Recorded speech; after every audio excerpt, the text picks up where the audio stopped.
Hello everybody, welcome to my videos. My name's Jamie from Games. Today we're doing a top 10 video.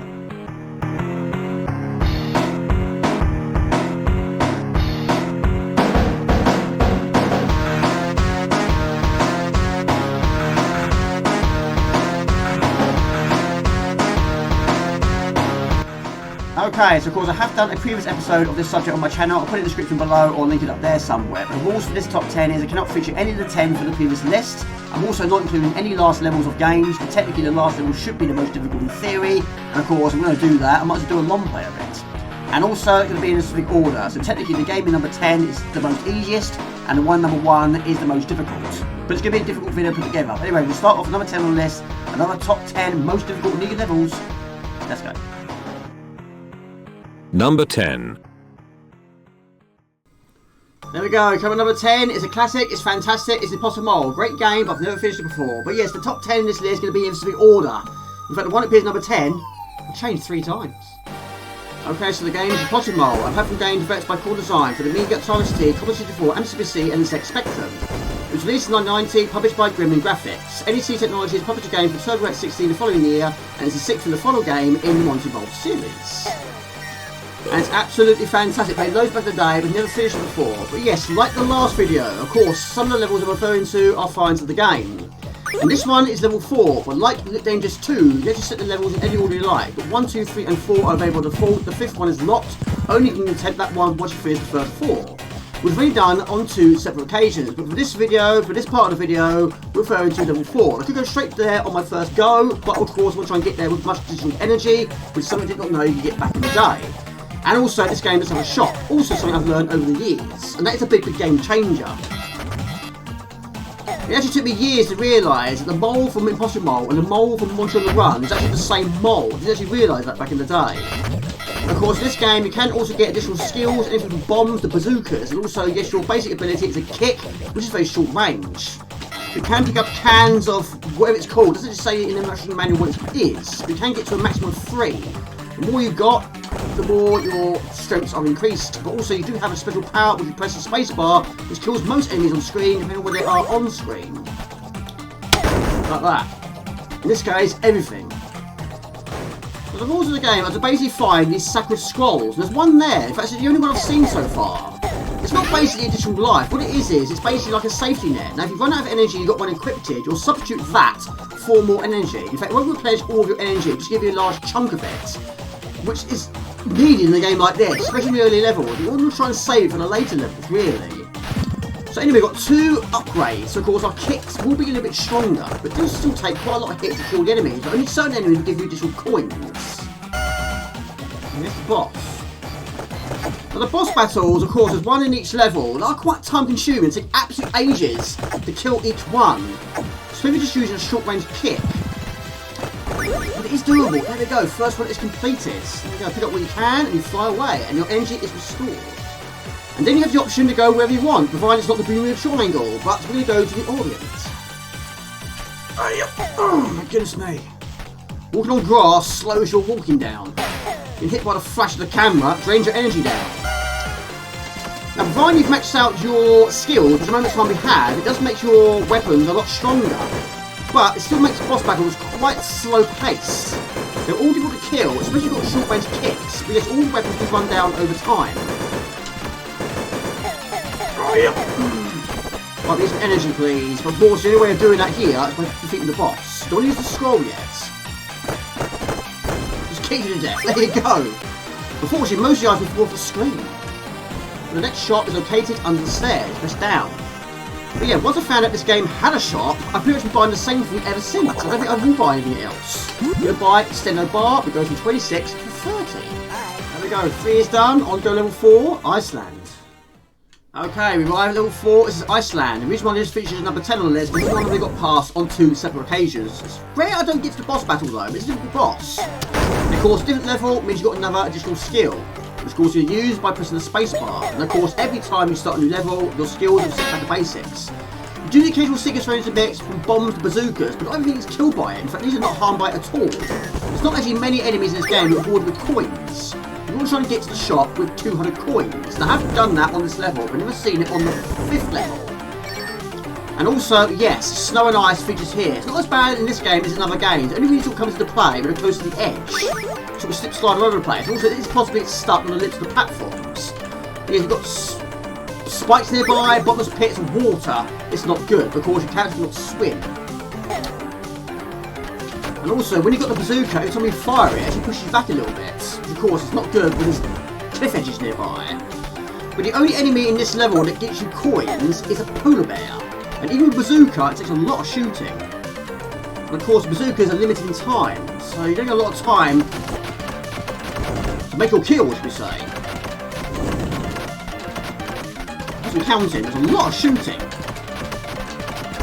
But anyway, it rewards you. Now we've got 75 coins. Ugh!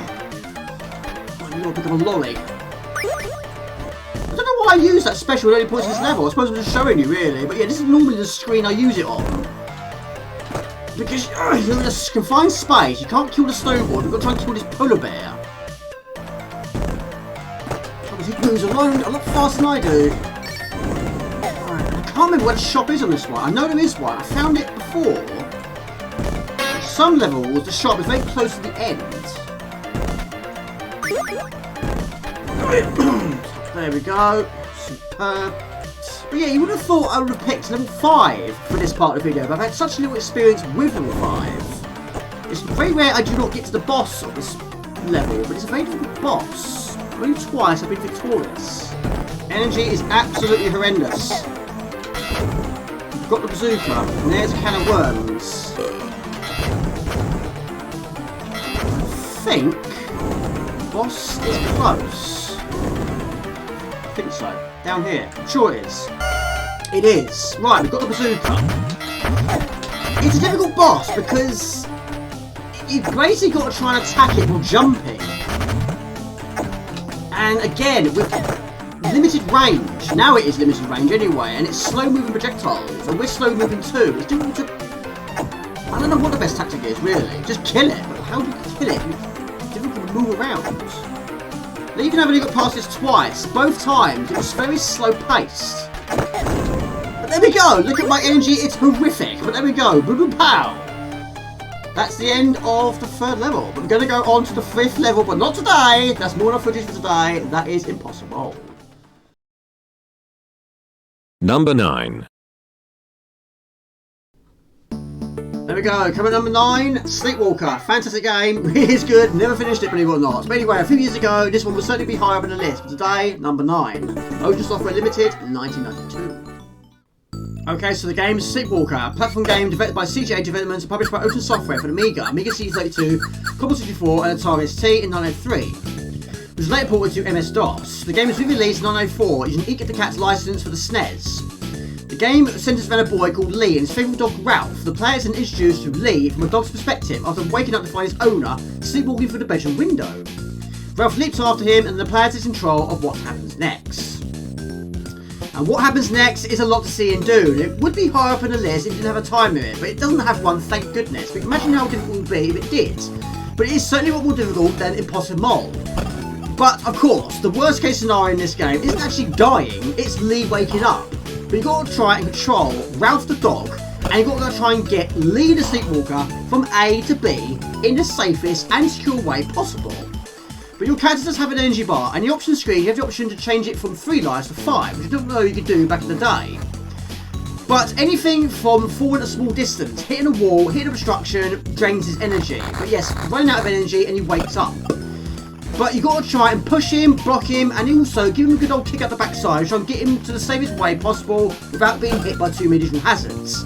They can replenish your health, or his health if you say, by picking up earmuffs. And if you can, along the way, pick up the letters, which also help towards a bonus stage. But yeah, the level I'm referring to is actually the 2nd level, which takes place in a zoo, which is also very difficult, a lot more difficult than this one, but the furthest I've got is level 3.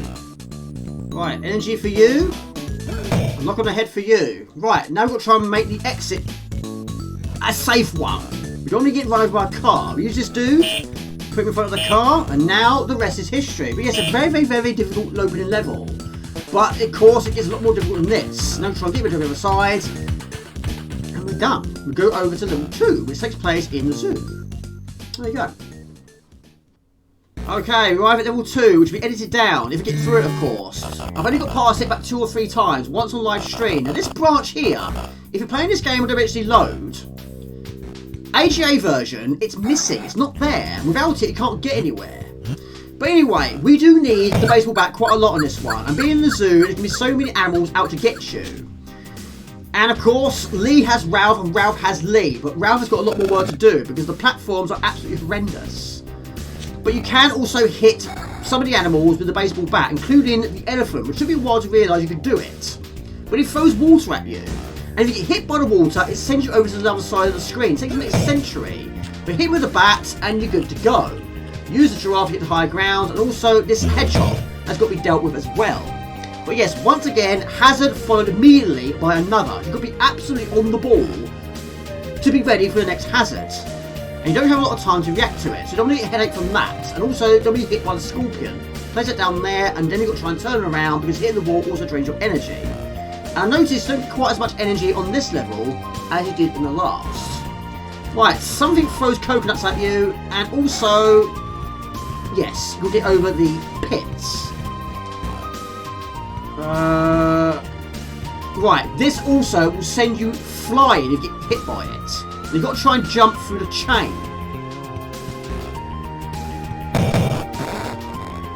I'll take that. But anyway, amazingly, he's still asleep. So I think Ralph took the full impact of that. In the meantime, you've got to go down here. Now this is actually a snake, which if you hit it, it's taken out of the equation for a much, much long period of time, which is exactly what you need. You've got a lot to see and do here. Go up here and push this barrel into the water. The problem I've got at the moment of time is Lee's energy is very low, and when it's as low as this, it's going to take just one hit from anything, and he's going to wake up. And yes, that is the worst case scenario, Lee waking up. But we've got to try and get him up there, but again, you've got limited space to work with. So we get up there, up there, up there, and then get over there first. Next hazard, followed by another hazard. Right, take him out of the equation as well. Now that one's okay, it's the next one you've got to try and worry about. So once again, you've got to use your very well timed grip. Alright, I'm not out of the woods yet, so now we've got to try and avoid barrels. So you've got to try and kick Lee at the right time, and if possible, jump over it at the same time. And if possible, hit him with the bat. Right. Over there. Now we've got a giraffe. And again, you've got to get over there first. There. Followed by a kick. Well, it's been tough, but we're hanging in there. But yes, energy is absolutely diabolical. But all we've got now is a few more additional hazards, and we're homeward bound. So then we go on to level 3, which takes place in the graveyard. That's the furthest I've ever reached. But it's a very, very difficult stage.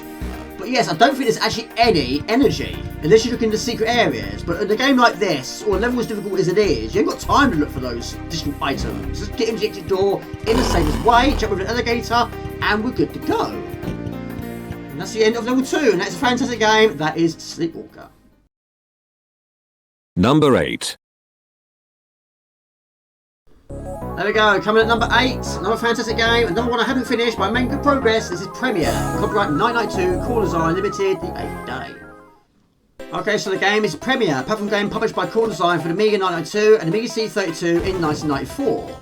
The player takes the role of Clutch Gabble, a young film editor, as reveals his film stolen from him the night before the premiere.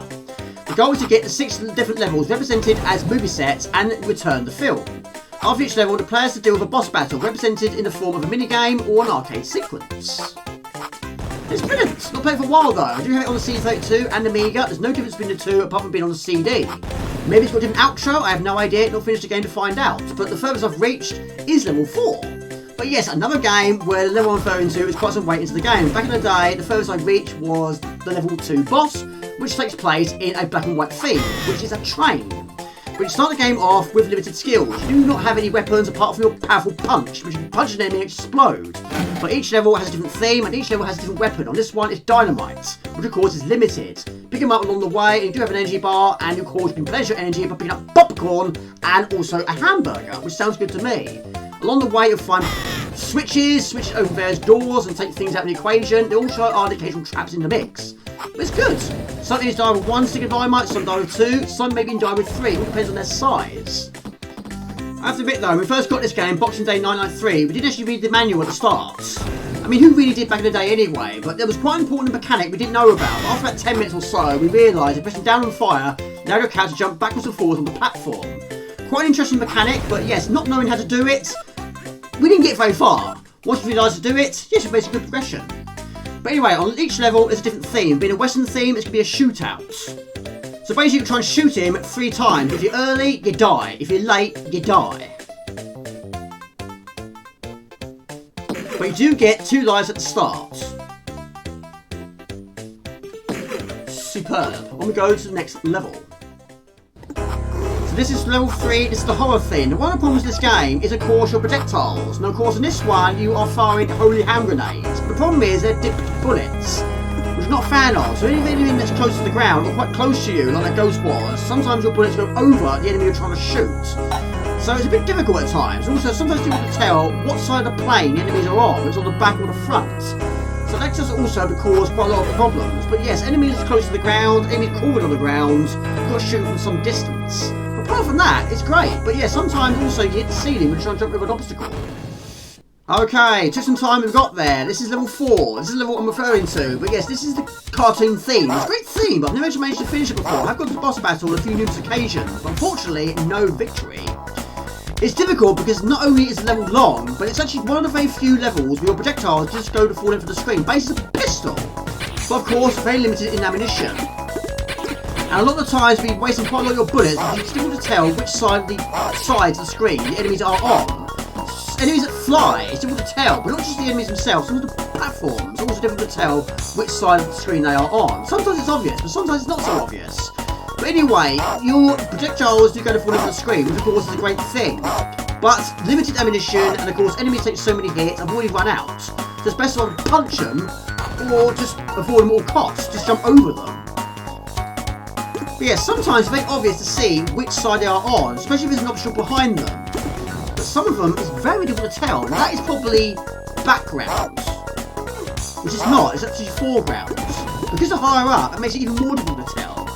But yes, the fish and the flies, or wasps, are difficult.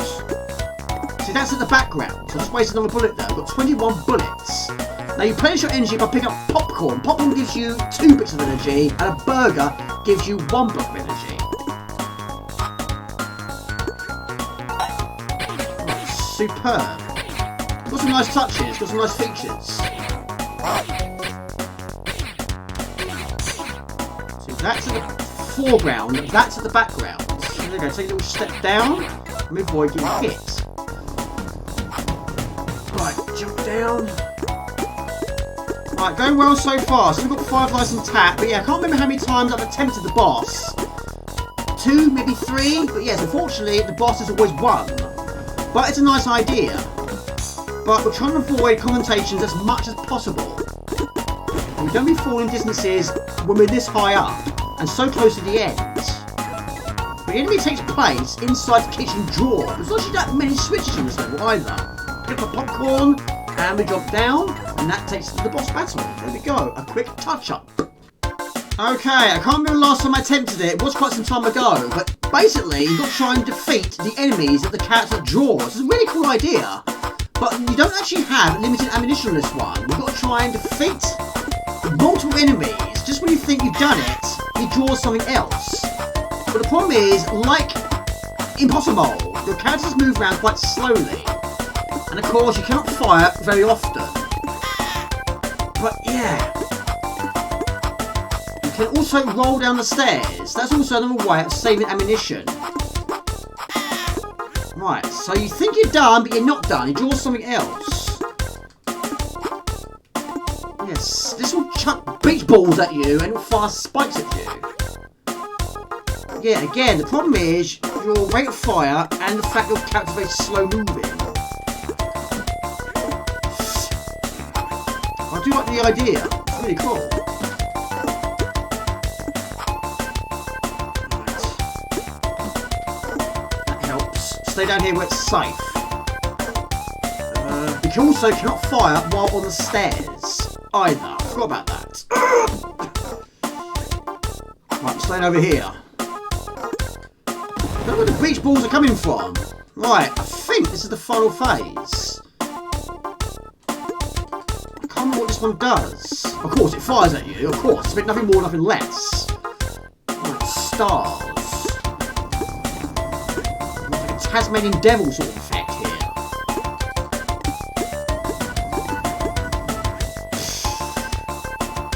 Right. Just wish you could fire a little bit more often. Only gets a 1, maybe 2 hits it per time. Get out of it. Can't fire on the stairs. You can fire up close. Is that it? That is it! There you go! Fantastic! There we go. We go on to level 5. I've never attempted this before, but anyway, that's more enough footage. That is premiere. Number 7.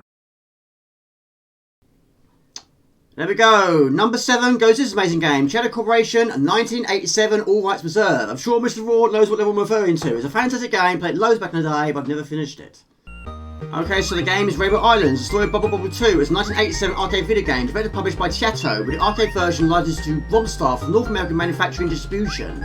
The game is the sequel to Bubble Bobble of the previous year, which is the second of the 4 arcade games in the series, followed by Bubble Symmetry and Bubble Memories, but itself has 2 direct sequels, Puzzle Stars and Bubble Bobble Part 2. The game is ported to home video game consoles and home computers. And it's absolutely brilliant. Now, of course, first time I played this version was 1990, I think it was, but still to this day, the level that keeps getting me, technically it is level 6, or Island 6, but the level I'm referring to is actually Island 5. So many lives are lost on that level, which of course is the Isle of Dough.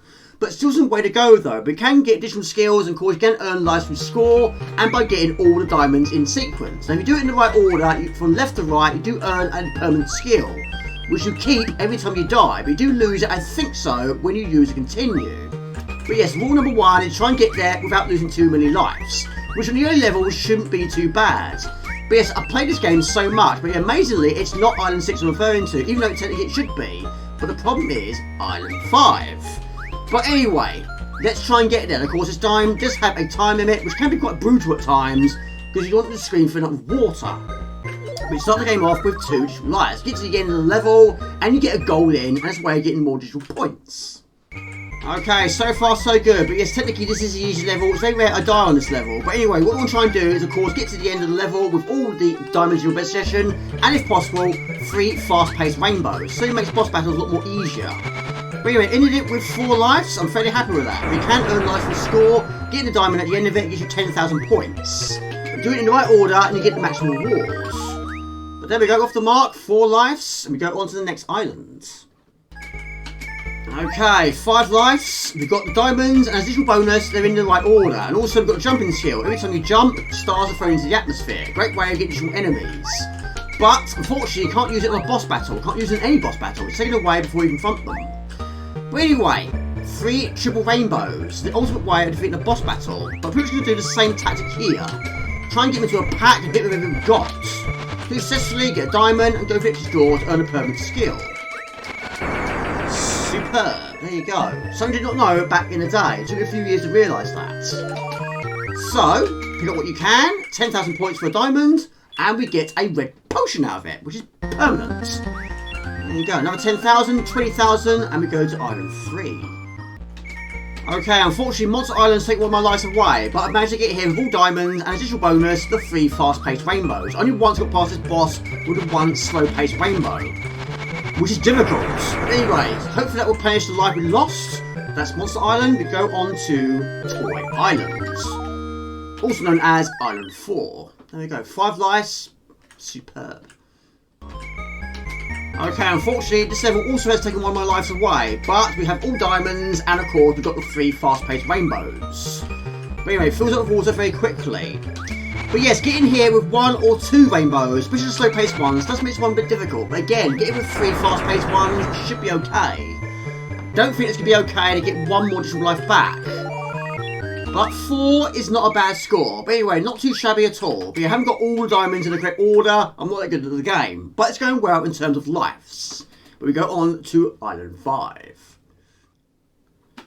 Okay, the Island of Dough is where the manual goes out the window. Not going to focus too much on little lives. Not going to focus too much on score. or diamonds. Just to try and get through it without losing too many lives. The best I've ever done was 2 lives.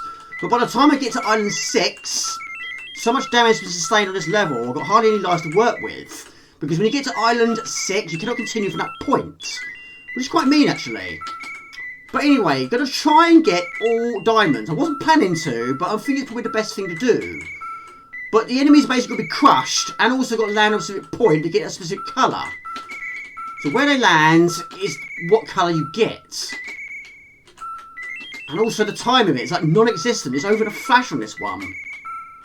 But the enemies, 1 minute is like no enemies, and all of a sudden it's absolutely bombarded by them. They're absolutely everywhere. But stars are certainly going to help. But there's not actually many areas where the enemies can land. And it's not landing anywhere, you're not getting anything from it. But that's not a bad start. Yeah, not being able to continue after Island 6 is quite mean, actually. Right, round 18. Okay. Yeah, every enemy is mean on this one. Every single one. Right, we've got additional skill. Which unfortunately is not a permanent skill. But anything that makes contact with it is taken out of the equation. Also, that will get you diamonds as well. Right, but yes, I've tried so many different tactics. Tried going fast, tried going slow. I don't know what the best tactic is. I don't know if there is a tactic, really. If there is, I have not figured it out yet. But time limits is once again making it difficult. Right. Pick up that. That will help. Let's fill up with water very, very quickly. Right, another one done. Fantastic. 4 lives. Still need a few more diamonds. It's weird having no music, really, isn't it? Right, round 19 is probably the shortest of the game. Doesn't necessarily mean it's easy. It's super difficult. But yeah, the time limit is like nothing. It's over so quickly. And there's hardly any areas we can land. So when you start falling, you start floating through the air. Let's try and get rid of as many enemies as possible. I'm bound to die though, I always do. Of course, when they're red, they're angry. I won't like them when they're angry. However, that was brilliant. I'm very, very happy with that. Right, we need diamonds. Round 20. Of course, the boss is Doe himself. Right. Any additional skill will be handy. If we have the jumping ability, that would be the icing on a very nice cake. Right. Yeah, I'm not reading statistics on this one, no way. Too much to see and do. There it is again. We've reached level 3. Ah! 4 lives, down to 3. And here comes the water. But we've got the permanent skill, so we've got the double rainbow. But unfortunately, it's only the slow-paced one, but I'll take it. It's better than nothing. Is that it? That is it. Well, there we go. That's a new personal best. Right, just don't die on dough. We shouldn't do. It's not even bad, this one. Right. That only did, though. Yeah, this one basically just keeps jumping around all the time. And also having the shoe will certainly make it a bit more easier. I'm very happy with that. 3 lives intact is the best performance I've ever done. But still a lot to do though. Well, we didn't get the diamonds. Never mind, I'll take the big bag of money. But there we go, it's fantastic. That is Rainbow Islands. Number 6. Okay, number 6 on the list goes to Lethal Excess. Amazing game, but never finished it before. But unfortunately, no box. Copyright 1901 by Clips. Okay, so the game is Lethal Excess, also known as Wings of Death 2. It's a shoot-em-up game developed by 2 members of Demo Crew, Extra and published by Eclipse Software in 1901 for Atari ST and Amiga. It's a sequel to 1990's Wings of Death, in which the wizard hero goes far into the future to fight the descendants of the evil witch defeated in the first game. Despite being claimed by critics, the game was a commercial failure. I think it's absolutely fantastic. Difficult though, much more difficult than the first. But the first game is the only one I finished, only because I had to use continues. And you do have continues this one as well, but limited to only 2, I think. But depending on where you are on the screen, if you're at the boss battle and you use continue, you go back to the start of the level. The levels are quite long. But the biggest problem with this game and the first game is the weapons. And once they're fully maxed out, they're absolutely fantastic. The problem is trying to keep them active. There's 3 ways you actually lose them, either by dying, or picking up a skull, or you pick up the wrong weapon. Because every time you pick up the weapon, you actually go down to the weakest state of the current one. So the trick is to try and keep the one going by picking up the same icons. It can be quite difficult when there's so many skulls nearby, and a lot of the time there are, but it doesn't actually kill you, it just downgrades you, which is quite mean actually. That's a real game changer. But anyway, for this video, the level I'm referring to is actually level 3, even though I have got to level 4 on numerous occasions. But level 4 is difficult because I don't have many lives, because I lose so many on level 3. But also, you can get speed up, you can also get additional lives, you can also get additional energy, and also you get additional points. And also, there's an icon with a C on it. I don't know what that one does. I haven't got a manual to realise what it does. But anyway, picking up weapons, picking up lives is essential in a game like this. Okay, going well. We approached the first boss, got 4 lives intact, and fully maxed out the triangle. Any more additional triangles to pick up will release a little mini spark bomb. But anyway, another thing I'm not really a fan of this game. Quite a few games do it, and the first game does it as well. Every time you defeat the boss and defeat the stage, you go back to the basics. All the weapons you currently have are going back to the absolute basics once again. No fan of that one. I never have been a fan of that one. Shoot the eyes, shoot the horn, shoot the face. But with a triangle, you're shooting all over the place. There you go, we go on to level 2. Okay, we're at level 2. This is the Desert of No Return, and we return back to the basics. But you do keep the weapon you currently have. Now for this one, I tend to go for the blaster. So again, pick the weapon and keep it going. I pick up the same weapon once again. Don't pick anything else up and don't pick up a skull. Although there's one thing I do prefer with this game than the first game, and that is the power. You don't need quite as many to fully upgrade it to the maximum form. Whereas the first game you do. And also the weapons don't appear quite as often in the first game as do on this one. Okay, we approach the second boss with 6 lives intact. Now notice also, if you don't actually fire at him at the start, he won't do anything, just move around. He won't fire at you until you make the first move. But with the blaster, fully maxed out blaster, as long as you keep your distance, it should be okay. There's not many areas that you're safe. On any of the bosses really. But the bosses are a lot more difficult on this game than they are on the first. Right, there we go, we go on to level 3. Okay, we arrive at level 3, this is the Evil Gardens. Good stage, but 9 times out of 10 does take a few lives away. Normally a boss, or prior to the boss. And of course, don't be doing that on a level like this when you go back to basics. We start each level with basic anyway, but we resume play with the triangle. There's not actually that many weapons in the game. We've got the drone, the laser, the triangle, the wiper, the blaster, and I think it's called the formation, which is basically a fireball, which is that one there.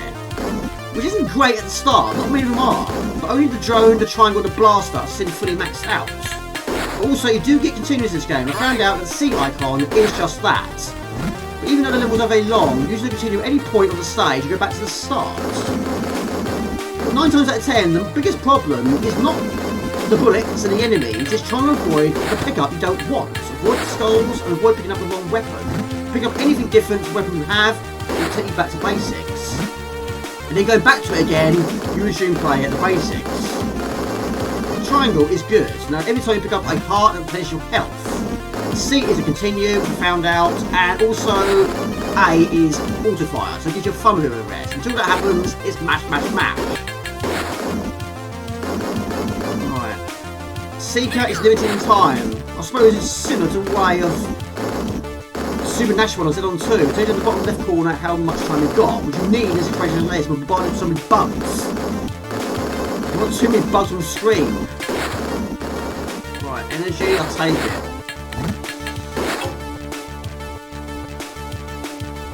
Right. Triangle, yes. Double triangle, even better. Right, is that it? I think so. Right, we're on the boss. No, not yet. Just when you think the boss is going to arrive on the scene, all of a sudden it changes its mind. Many times there's nothing happening.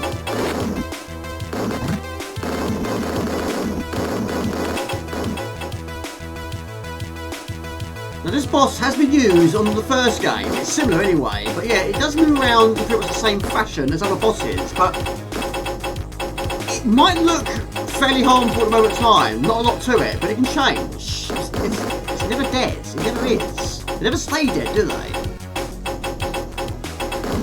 Even though we have got the auto fire now, but tap the button, you get a lot more rate of fire that way.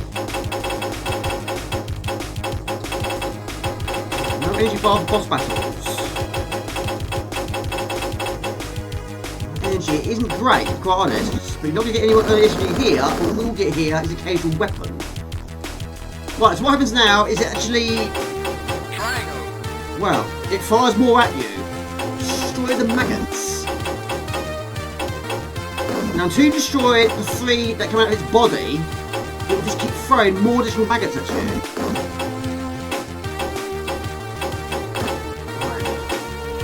Yeah, you're not safe anywhere on a level like this. But you certainly want a fully maxed out weapon. This is a tactic I've never tried before. Yeah, smart bombs are going to help. You can get it anyway. Superb. Lose a life on this one. Whole new lead. Again, can I or can't I? Triangle.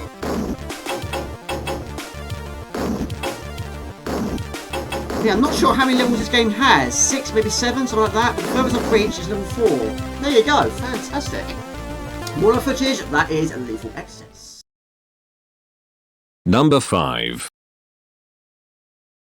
There we go, right, number 5 on the list, another cool game, The Daring Adventures of the Cool Coyote. This is Fire and Ice, 992 Graph Gold. Okay, so the game is Fire and Ice, The Daring Adventures of the Cool Coyote. It's a platform game created by Graph Gold for the Amiga Hardware team, released in 1992 by Renegades.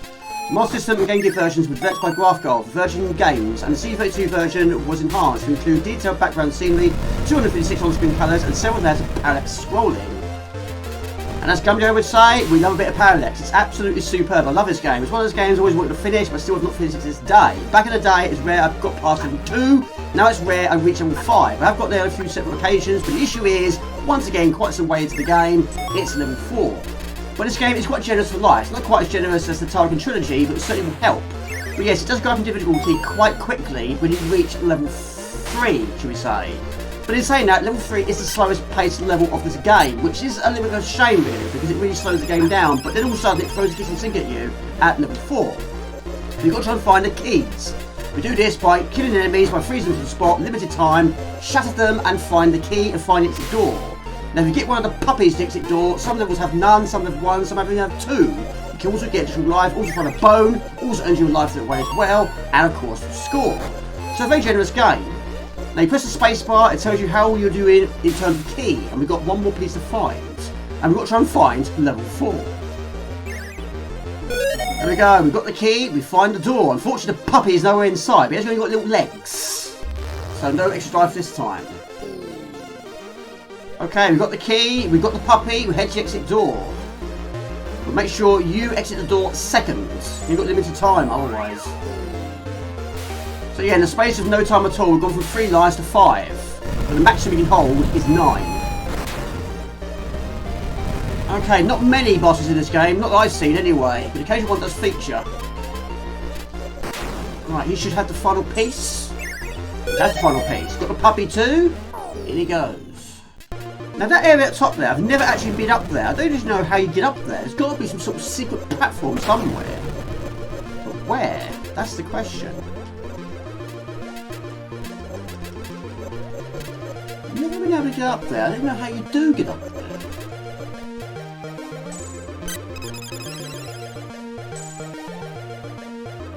I do wonder, does that put a platform in place to get up there? Yes, it does! I didn't know that. I've always wondered how do you get up there. Right, so there is a puppy on this level. I didn't know there was. That's really interesting. Bugging me for years, that has. Because there's actually a pit. You go down the pit and it takes you to a secret area. I've always done that. It gets you additional lives. My lord, that has been bugging me for absolutely years. I've finally figured it out. What is that? Does that put a cloud in place? It does! I've never seen that. What does it do?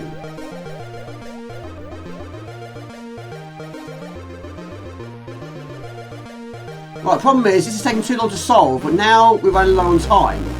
Puppy is now dead. After all that, he's dead anyway. Right, I'm going to have to read the instruction manual and find out what that cloud does. See, that's even more of a mystery, because the area that I go to takes you here anyway. So it's not technically a secret, is it? It just takes you a different route to the point of the secret. It is a difficult area, it's got some difficult moments. But yeah, back in the 90s, I didn't have a manual, and yes, this was normally the furthest point I reached.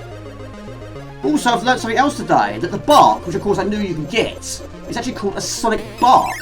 I like hearing about and finding things out about games I've been playing for so many years, but yeah, sonic bark, I didn't know that. No, it kills enemies though. Okay, so this is level 4. It's difficult. Everything about it is difficult. The level itself isn't actually overly long, and of course this area only has 2 stages. The problem is, you literally just finished the water stage, which is a very slow-paced stage. You've got to try and adapt to the change of tempo. And also, so many enemies are out to get you. Not many enemies in this game fire at you. On this level, everything does. Now, of course, you've got natives that throw fire at you. Also, got the occasional volcanoes, which have a bit of an impact. And also, the natives tend to throw darts at you. And those are the ones that tend to kill me the most, because the projectiles are very slow. Well, no, they're not technically slow-paced. They're very small in size. But they do move quite quickly. But yes, when you've got multiple firing at once, it's very easy to miss them. But also, a boss battle just features at the end of the stage. There's not many in this game that I've seen anyway. But you can get through it quite quickly. It's just difficult because there's so many things out to get you along the way. Okay, that was just the easy bit. Right, now this is technically the last one of this entire area. Now if you go down there, that takes you to a bonus area. Which is good for getting additional life, but also very easy to lose lives in the process. But anyway, also these natives hide. And they wait for the right time. They jump out and they fire darts at you. And when you've got multiple flying from both directions, it can be like that. It's very easy to miss a few, because they're very small. But anyway, we want as many projectiles and additional items as possible, because this one has a boss battle. And a very difficult one as well. But we don't want the puppy to be killed, and very nearly was. Also, because it's a much, much warmer environment, ice melts, and it melts a lot quicker, would you expect? Platforms also fall beneath you, or if shot, takes them out of the equation. If the space is too large, the puppy will not be able to jump over it. We don't want to lose the puppy. It's very easy to lose him in this. Right. Follow me, puppy. We've got a boss to kill. Right, we're going to use as many skills as possible. Basically destroy it piece by piece.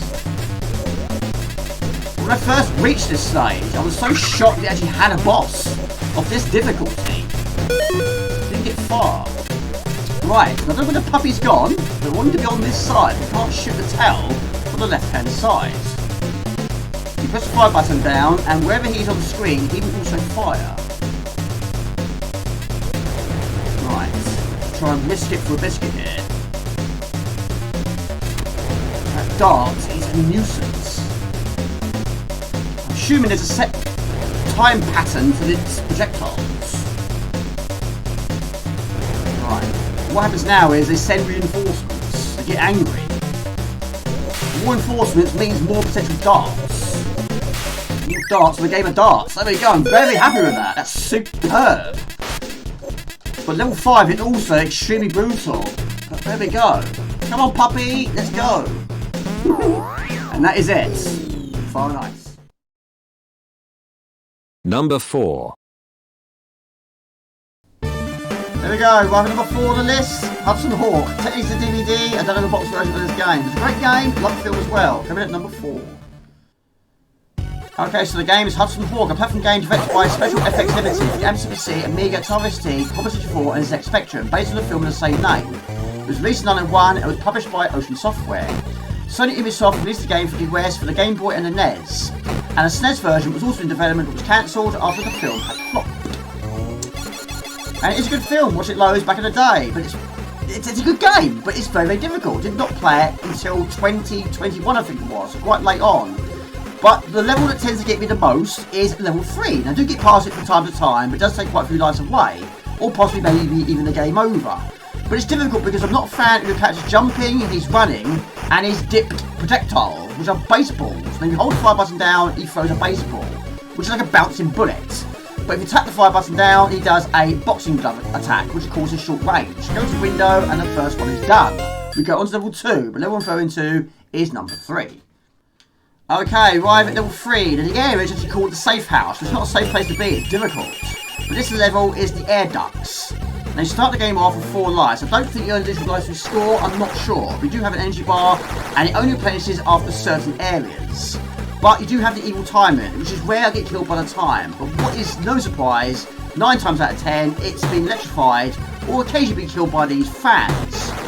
But your projectiles, even though I'm not a fan of them, you can use them other than just killing enemies. You can use them to open doors, or in this case, deactivate the fans. But it's very easy to have a little bit of misjudgments, where the bounce sort of throws you off a little bit. You might be standing by a fan, you might miss the one you're aiming for, hit the one you're not aiming for, and put it back in place. Again, instant kill. Right. But yeah, doors don't stay open for long, but you have quite a lot of situations where you can actually shoot from a distance. Or turn the switch off from a distance, what I meant to say. Right. And even climbing a ladder is not easy. To complete the level, you must enter the Rutherford's auction house, avoiding the high level of security, and make your way to the 7th floor, where you open the safe to retrieve Leonardo da Vinci's horse sculpture, the Sforza. Right. Now this is difficult, again, at a distance is what you're trying to do. Just oil on the floor. Shoot that at a distance, opens doors, think about it. There you go, fantastic, and you're down. On your way, you will meet various obstacles. Security guards with clubs and guns, guard dogs, cameras, and dangerous janitors. Their job is to stop you from completing the quest. And the quest itself, I don't think the game is so really long, to be quite honest. But yes, in this situation, best to be as far away as possible. That way, when it runs the door, not such a bad one. You can also pick up bags of money. And there's some energy, I'll take that. Right, also, when you're holding onto the railings, keep holding up, it doesn't fall off that way. Right, so we've got a door, we've got a fan. So, do the fan first, turn around, and run for it. Again, ladders are not easy, they never are. Right, keep away from the light.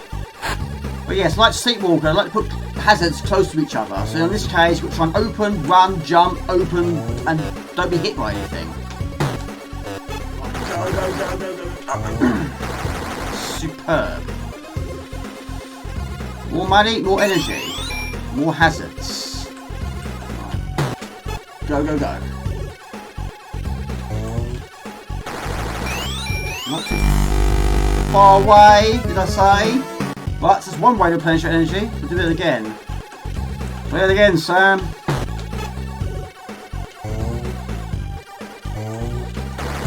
Right, use the crouch, it stops him in his tracks. Again, just keep going. Right, so we've got to try and hit the button at a more further distance. Maybe in between here.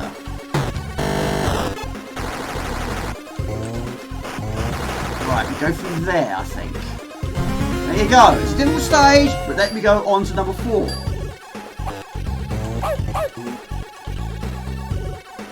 Every room in this game has a different size screen. We're adjusting it all the time.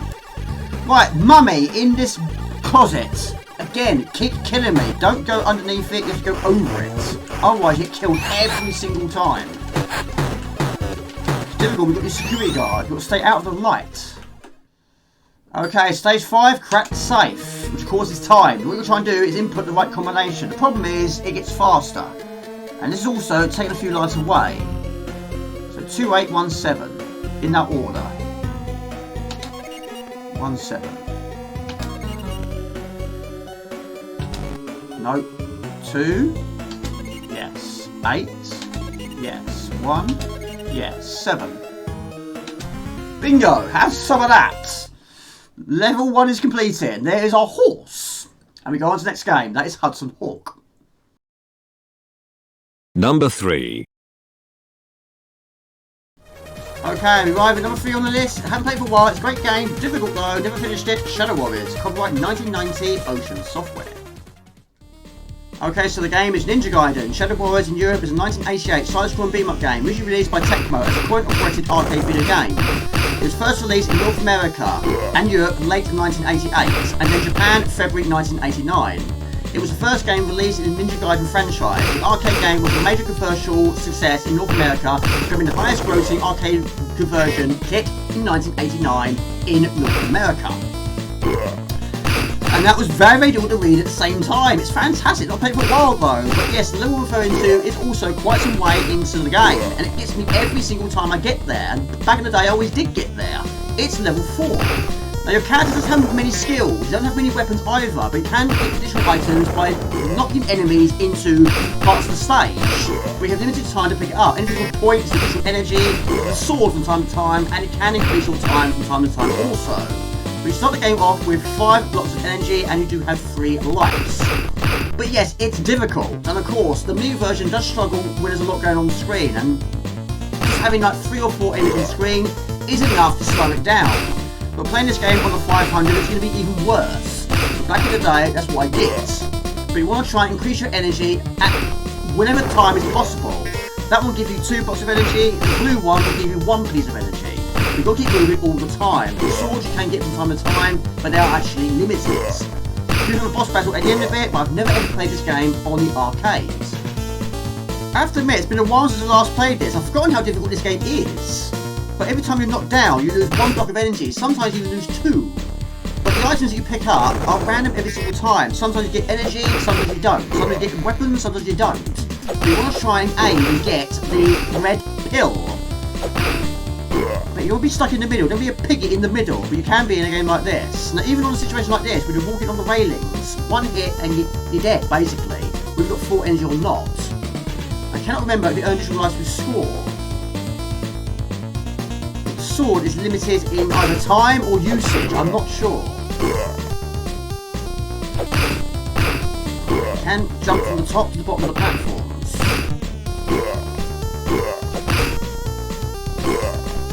80 seconds remain. Boss battle at the end of it. They're not too bad really. The first level has 1 boss, the second level has 2, and the third level has 3. The fourth, I have no idea. Okay, arrive at level 2. The player progresses through each level and meets various enemies along the way. The ninja in this game has perfected the techniques, the triple blow combination, the flying neck throw, the hand kick, the phoenix backflip, and the tightrope technique. As he cuts through each zone, items appear within trash cans, signs, and telephone booths. His mission is to fight his way through 6 of the toughest neighbourhoods in America, as he collects his items and destroys station stores on his way to the final conflict with the evil. And in this level, amazingly, it's not just people to worry about, it's cars. But the enemies are not affected by the cars, only your character is. If you're getting hit by a car, you're getting knocked down to the floor, you lose just 1 bit of energy, sometimes even 2. But yeah, it's going to struggle so much. Even with the 1200 it does slow down, but not as much as the 500. But yeah, it's a very, very difficult game. I've totally forgotten how difficult this game can be. Yeah, I've never seen the boss battle on the 4th stage. Maybe I will, maybe I won't. Today I don't know. What you're referring to gets me every single time I got there. And back in the day I always did get there. I just couldn't get past there. Didn't know how to get past there. Round 2 is clear. Right, round 3, once again we're seeing how good his balance is. But this time a lot more people. Right in the chin. Down it goes. Yeah, fall down there, you'll know about it. That's an instant kill. Okay, arrive at level 4. Have used a few continues already, but let's see if we get to the point we're referring to. Also, yes, make sure you keep your energy topped up, and make sure you try and top up your time limit whenever you can. When there's too many on screen, that's when you're going to have a situation which is a struggle. So you don't want the screen move along too quickly. But sometimes it will move along on its own. In fact, your character will sometimes move along on its own. But keep jumping, keep avoiding the confrontations. Don't take too much damage. Get knocked down. Yes, you will get up again, but you certainly have 1 block less than you had before. Right, energy is absolutely horrendous. It's crazy because green is bad in this game. Red is good. Getting knocked down to the floor is not good. But that's one way to place your health. Right, this is the bit that keeps getting me every single time I get here. You've got to try and jump from the platform and grab the tree. And I don't know how you do that. I've tried so many times, and all the times I've tried, I end up falling in the water. And also got these guys hanging around the water. And I just keep falling in the water. I don't know how you grab the ledge. Dead again. I always do die. Right, I'm here again. But again, only 1 life this time. But yes, where do you jump to? Where do you jump from? Am I jumping too high? Ah. Did it that time. Oh, you press up and fire. Right, I didn't know that. Right, so you press up and fire at the point of grabbing the ledge. And I jumped into the water. Oh, right, so it's a timing thing. Right, I wasn't doing that back in the day. I was holding up and fire during the whole entire movement. Well, I'm going to go up here. It's a safe way of doing it. Well, I've never seen this before. It's all new areas to me. It's not going to be much different though, is it? It's going to be danger at every corner. Oh, well, that's okay. Well, I certainly wasn't expecting this, but yes, the boss battle on level 4, which I've never seen before, is actually 2 of these characters that feature on the first level. 2 E-Honda lookalikes. But we do have swords. But energy is not good. But yes, green is bad, red is good. And the swords have run out. Boss battles are quite time consuming. That was unexpected. But there we go, round 4 is clear. There you go, round 5. Never seen it before. But anyway, it's more than footage. That is Shadow Warriors. Number 2. There we go, we arrive at number 2 on the list. Probably a game you wasn't expecting to see in there, but that's why it's on there. It's so difficult. Indiana Jones and the Last Crusade.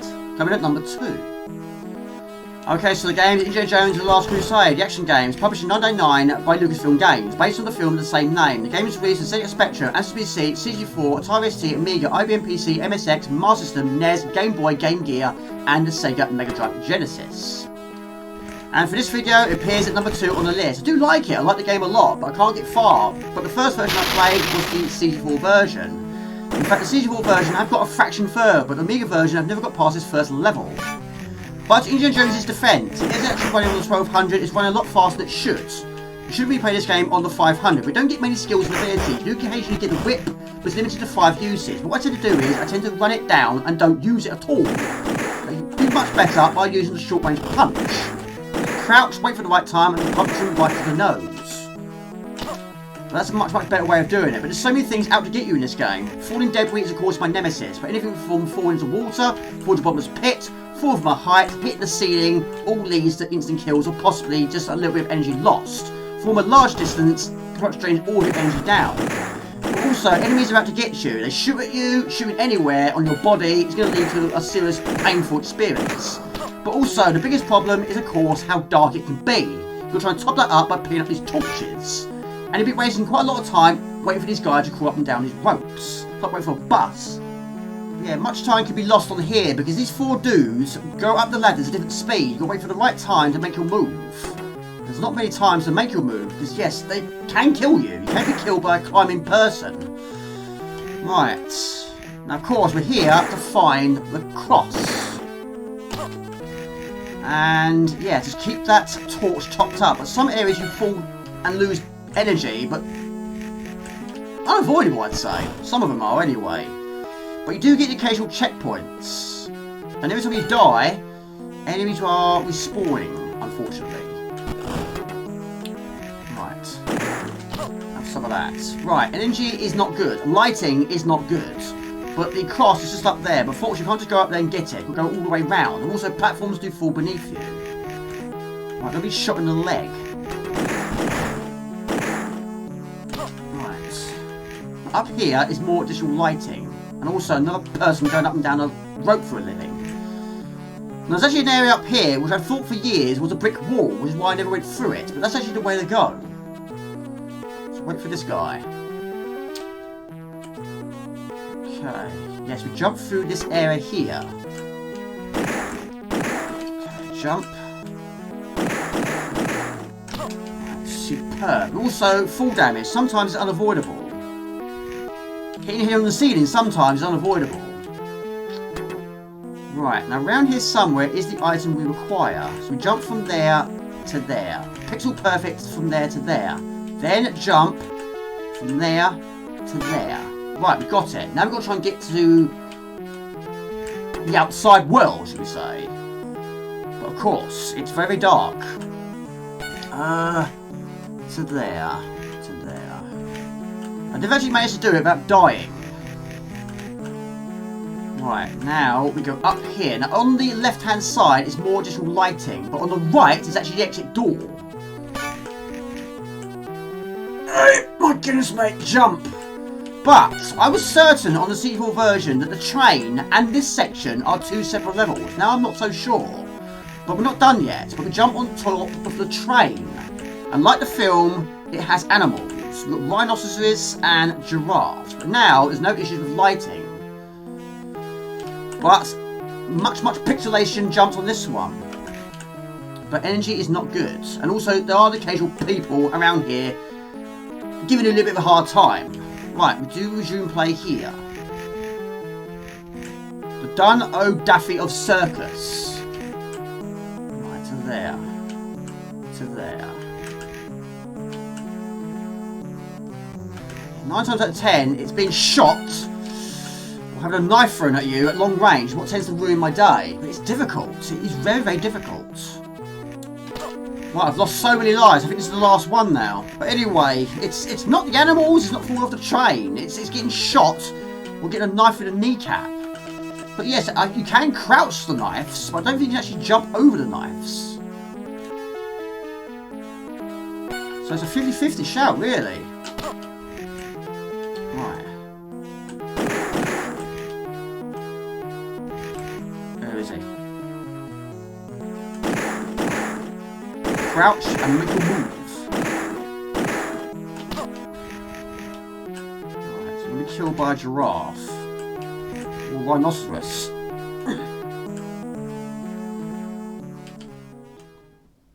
Oh, you can jump over them. Didn't know you could.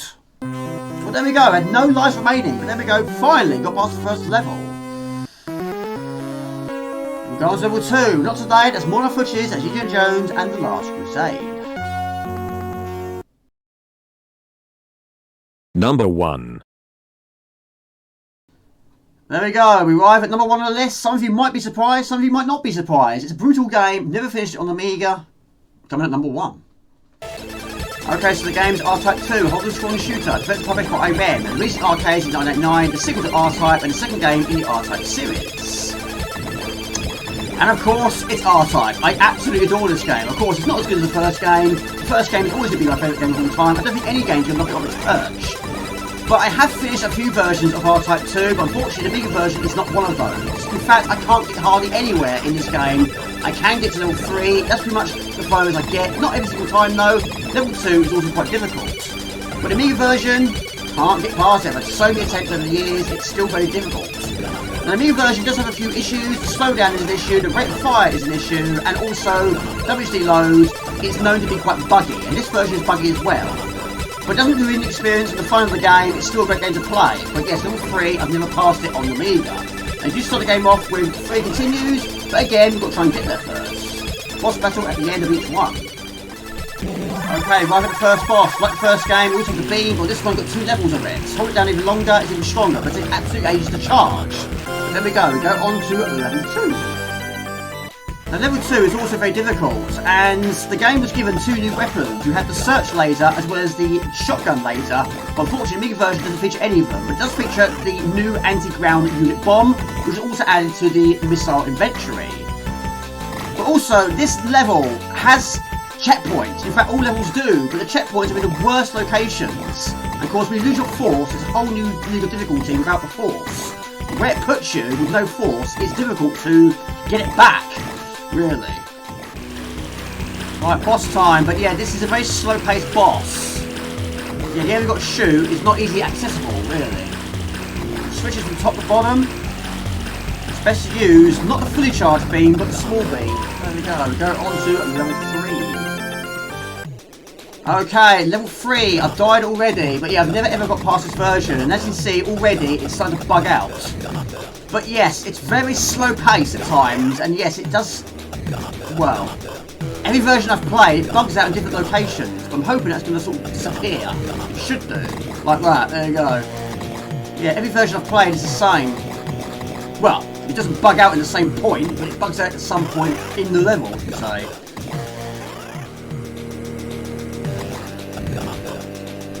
Anyway, I've got one of the bits. One for the top, one for the bottom is preferred. Right.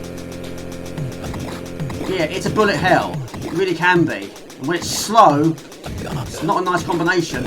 Dead already. Also, we've reached a checkpoint, and with no force, it's the worst.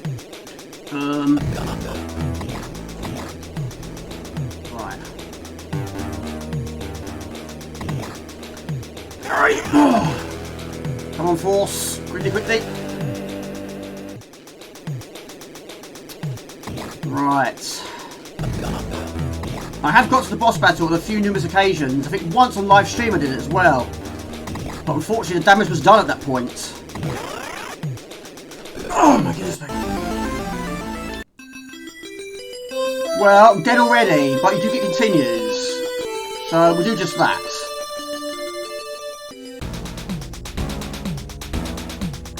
Even the continue screen is buggy. Now, even though I've used a continue, unfortunately the continue takes you straight to where you left off. At the checkpoint. Not the greatest checkpoint. Not the nicest of checkpoints. Right. Yeah, there's not a lot of areas to move, and when you are moving, you're not moving very fast. Game over again. Yeah, I don't think this is going to be a game which I'm going to progress in. Not this version anyway. Of course, I have finished certain versions. I just don't think the Amiga version is going to be one of those versions. It's always going to kill me. It's always going to be a problem. But we're getting a little bit further this time. But those bullets, those missiles, just follow you around. Everywhere you go. Right, put it on the front. But like I say, I do like the game. I love the game. It is absolutely superb. It's just there are less buggy versions out there.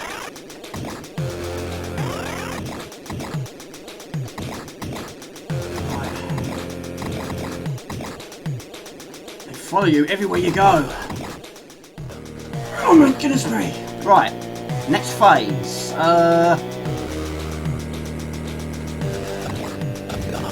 Right, more guns. Get rid of them ASAP.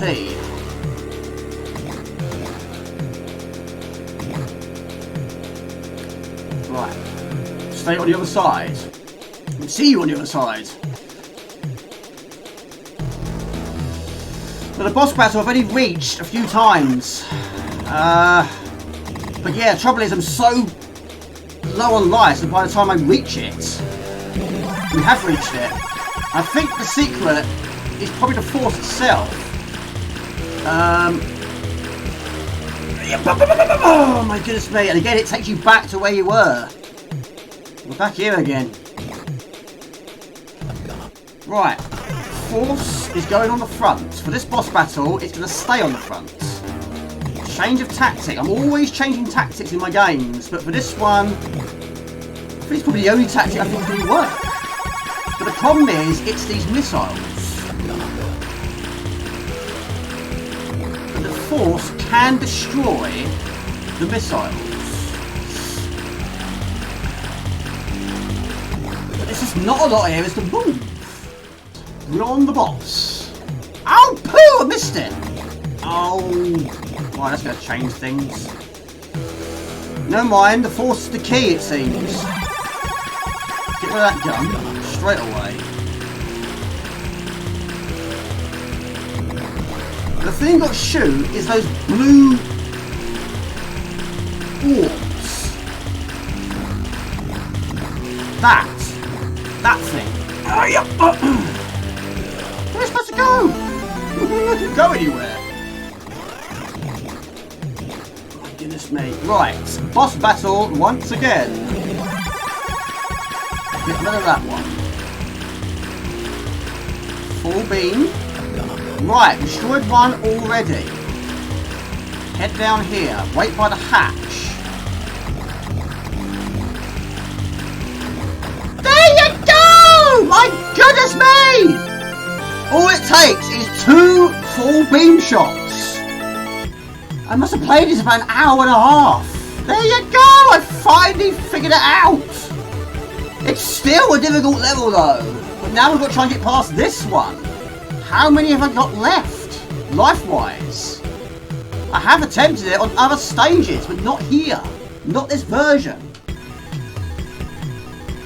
Right, it's nice to see something new. On a different version, should we say. Different music.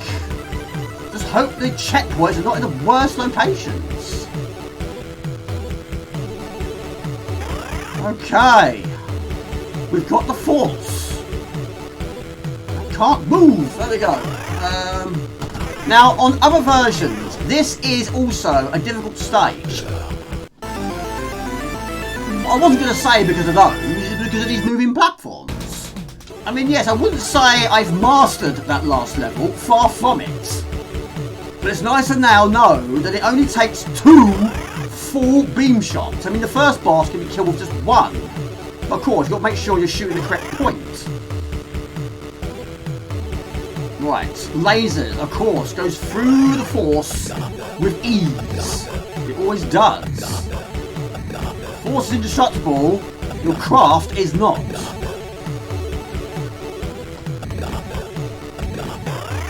Keeping the force on the front. Now that moves diagonally, I know that. Nice to see the boss though. We've reached the boss. Right, look at that. Now of course, it's going to be difficult. Right, we're here again. So, it doesn't fire as much as other versions. That I approve of. You've got to shoot it when it's open. It's not open all the time. They never are they? Stay down there. Now the scenery blocks the bullets. Not only his, but mine as well. We've done it! Woohoo! Level 4 complete! Holy cow! I'm seeing level 5 for the first time! On the Amiga version, anyway. Right, Jamie, we've got to put an end to this video. Right, so of course, some of the bricks are breakable. Some of them are not. The brown ones are the ones that do most of the damage, it seems. I think so. Unless it's a brick that is overlapped, turns into an unbreakable brick. I don't know. I haven't figured it out yet. I wasn't expecting to get this far, if I'm honest. I really wasn't.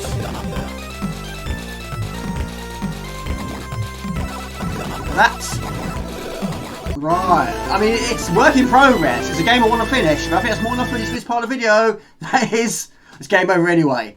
If you're Jamie for all those games, please like and comment. You find me on most platforms, so more than games you find fairly easily. More videos like this, do have a big making and live streams on Friday night. You can sign 8 o'clock. It's out of my week. Until this time, too easy. Ciao, bye. See ya. Okay, so the game is in Pocket Mall, a platform game developed by Core Design for the Commodore Amiga, Atari ST, and Good start. Okay, so the game is in Pocket Mall, a platform game developed by Core Design for the Amiga, Atari ST, CC4, MCPC, and the ZX Spectrum. It was released in 1990 by Gremlin Graphics, Jamie. Okay, so the game is Possible, a platform game developed by oh my god, what was that? Jamie, this is number 10. This is number 10. You're struggling with the first one. The game was released in 1994 using Eat the Cat license for the SNES. The game centers around a boy called Lee and his faithful dog Ralph. The player is then introduced to Lee from Dog's Protect. Okay, so the game is a Premiere, a platform game published by Core Design for the Amiga in 1992 and the CD32 in 1994. Okay, so the game is a Premiere, a platform game published by Core Design on Amiga, 1992, CD32, 1994. Okay, so the game is Ninja Gaiden. Shadow Warriors in Europe is a 1988 side-scrolling beat-em-up game redeveloped by Tecmo as a coin-operated arcade video game. It was released in North America and in late Hang on. Okay, so the game is Fire and Ice, The Daring Adventures of the Cool Coyote. It's a platform game created by Graph Gold for the Amiga, Atari ST, released in 1992 by Graph Gold. No. Renegade. Renegade, Jamie, Renegade. There's no escape key on this game. I can't believe it. I looked at the manual, I thought surely there has to be one. There isn't one. I've got to keep kidding myself so I don't make a mistake. Okay, so the game is Fire and Ice, The Daring Adventures of the Cool Coyote. It's a platform game created by Graph Gold for the CD32. Well, yes, technically you are correct, but you've skipped a line there. You have skipped a line, that's further along the line. So what happens when I put a rain cloud next to a cloud?